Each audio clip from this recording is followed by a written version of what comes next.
Merci d'être avec nous sur Radio J, édition spéciale consacrée aux résultats de ce second tour des élections législatives. Et pour en parler en direct d'Israël, Denis Charbit, professeur de sciences politiques à l'Université ouverte d'Israël. Bonjour Denis. Bonjour Ilana. Et oui, comme tous les lundis matins, on vous retrouve. Alors vous avez suivi évidemment ces élections législatives. Pas de majorité absolue pour Emmanuel Macron à l'Assemblée nationale. La NUPES, deuxième groupe d'opposition, possède 131 sièges. Le Rassemblement national également, 89 députés. C'est une percée historique pour le Rassemblement national. Et puis en Israël, on a surtout observé aussi ce qui se passait du côté de la 8e circonscription des Français de l'étranger avec ce match très serré entre Meir Habib, candidat à sa réélection, victorieux, donc avec 193 voix d'avance sur sa rivale Déborah Abisror de Liem. Alors, quel regard portez-vous sur cette élection, Denis ? Alors, de manière générale, je dirais que jamais autant la situation politique française n'a ressemblé à la situation israélienne.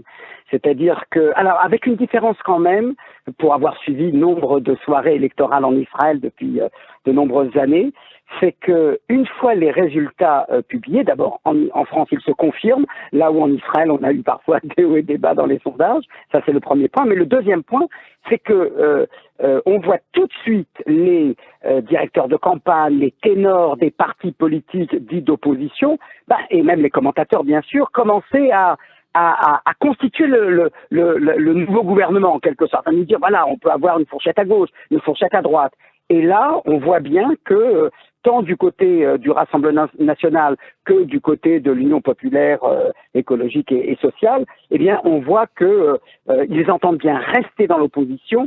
Du coup, cela donne, et pour moi c'est le paradoxe, vous me permettez en tant qu'observateur politique, Oui. Même s'il s'agit ici de la scène politique française, eh bien, du coup, cela donne à celui qu'on pourrait considérer comme un des perdants de cette élection, et je parle des LR, des Républicains, eh bien, cela donne aujourd'hui une force politique qui ne correspond pas à leur représentativité, qui est pas énorme, 78 députés, c'est pas énorme par rapport à ce qu'on a connu au temps de Giscard d'Estaing, de Jacques Chirac, de l'UMP, de Sarkozy, etc.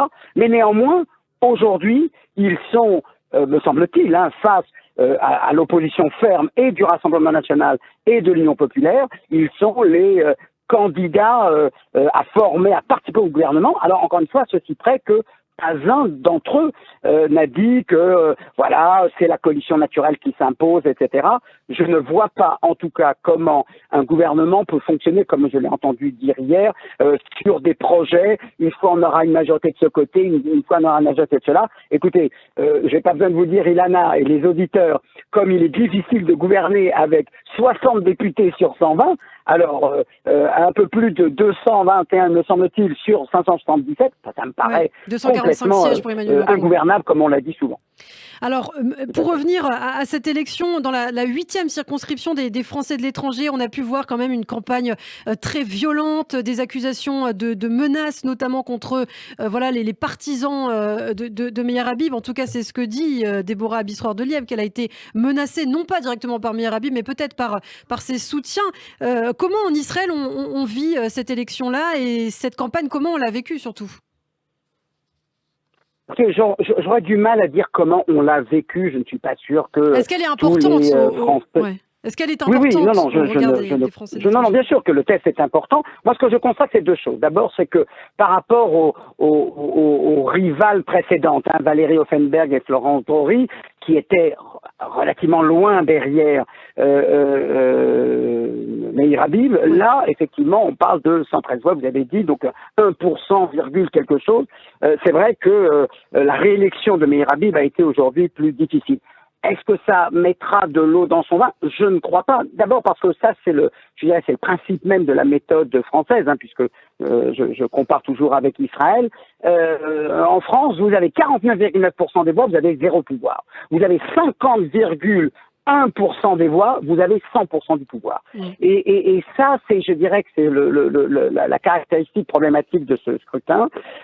D'autre part, alors, sur l'utilité des députés de l'étranger, moi, je dois dire que, alors, n'étant pas nouvelle immigrante, donc je n'ai pas à gérer des problèmes qui sont liés au passage d'un pays à un autre, mais je ne suis pas certain de de l'importance, et je dirais que si Nicolas Sarkozy, qui par ailleurs a pu faire des choses tout à fait remarquables, mais certainement sur cet aspect-là, moi je considère, peut-être parce que ça fait plus de 40 ans que j'habite en Israël, et oui. Tout en étant concerné par la situation politique en France, l'idée d'être représenté par un député, je ne vois pas véritablement l'importance, mais voilà, le vainqueur a gagné, fut à 113 voix, et il faut lui souhaiter de représenter, et je dirais peut-être, avec un tout petit peu d'ironie, peut-être un peu plus les intérêts de la France en Israël que les intérêts d'Israël en France. Il me semble que là, Meir Habib a un tout petit peu péché par une confusion dans le rôle politique qu'il doit mener.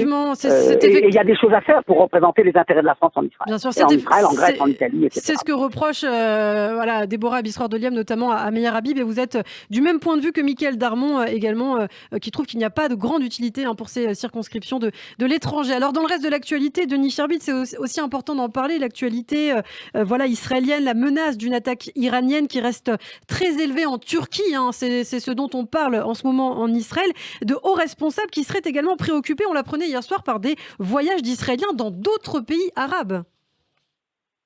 Oui, effectivement, l'alerte a été donnée, et c'est vrai que c'est un petit peu, je dirais presque inévitable, le nombre d'actions qui ont été menées en Iran sur le territoire iranien, bien entendu, oblige les gardiens de la révolution, puisque c'est le nom de l'organisation iranienne qui s'occupe en quelque sorte des actions terroristes à l'extérieur du territoire, sont tenus de to deliver, comme on dit en anglais, d'aborder, de dire voilà, nous aussi on est capable de frapper en territoire, alors non pas israélien, mais en territoire étranger. Et d'où l'importance. Et je dirais que, compte tenu de cette menace croissante, c'est vrai que la coopération turco-israélienne, dont on disait parfois, on ne sait pas qu'est-ce qui guide Erdogan, etc. Là, véritablement, on sent qu'il y a un rapprochement, ce qui montre que parfois il peut y avoir de bonnes nouvelles, c'est-à-dire que qui aurait parié il y a 10 ans, ou il y a 2 ans encore, que Israël et Herzog et Erdogan se parleraient régulièrement. Hier, c'est le président Herzog qui a appelé au téléphone son homologue turc. C'est donc dire que, vous savez, dans les relations internationales, les relations ne sont pas définitives, et c'est vrai que, alors sur le terrain, c'est vrai qu'on craignait que les Turcs en veulent à Israël de plomber leur saison touristique, en multipliant les alertes. Ça aurait pu susciter pas seulement d'Israéliens, mais d'autres personnes. Alors il est vrai qu'Israël peut pas assurer la sécurité de 2000 Israéliens qui sont dispersés un peu partout, à Antalya, à Smyrne, à Istanbul et ailleurs, mais vraisemblablement les autorités turques ont compris que un incident grave dans quelque hôtel ou dans quelque marché, bazar d'Istanbul, c'est toute la saison touristique qui est mise en cause, et donc ils ont coopéré avec Israël, et d'après ce que l'on dit, même les Israéliens qui ont été alertés et qui ont été priés de rester dans leur chambre pendant 24 heures, vraisemblablement cette fois-ci ont obéi aux demandes israéliennes, et donc c'est une coopération dont il faut se féliciter, en espérant bien sûr qu'elle déjoue de tout attentat iranien. Eh bien, merci beaucoup pour toutes ces précisions, Denis Scherbit. Et une information, le ministre israélien des Affaires étrangères, Yair Lapid, qui se rendra en Turquie ce jeudi. Notamment, on aura l'occasion d'en reparler. Merci beaucoup, Denis, et à la semaine prochaine sur Radio